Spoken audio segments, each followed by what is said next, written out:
Aktris peran, Cut Keke, memuji profesionalisme tinggi yang selalu ditunjukkan oleh mendiang Eeng Saptahadi. Aktris berusia 39 tahun itu, mengaku sudah beberapa kali terlibat sinetron bersama Eeng.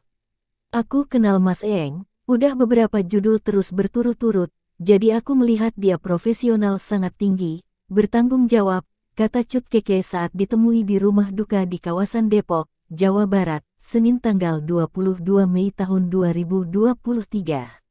Bahkan di saat-saat terakhir syuting sinetron, Takdir Cinta Yang Kupilih, Eeng Saptahadi selalu menyelesaikan tugasnya dengan baik. Dan sampai dia umurnya segitu, dengan segala kondisinya, dia masih bisa hafal semua dialog panjang. "Luar biasa," puji Cut Keke. Oleh karena itu, Cut Keke merasa sangat kehilangan sosok Eeng Saptahadi. Tak hanya dari profesionalitas di bidang pekerjaan, Eeng Saptahadi juga disebut merupakan pribadi yang baik. "Banyaklah sisi baik yang harus kita contoh sebagai aktor, banyak banget. Orang yang baik dia," imbuhnya. Selama di lokasi syuting, Eeng Saptahadi bahkan tak pernah mengeluhkan kondisi kesehatannya.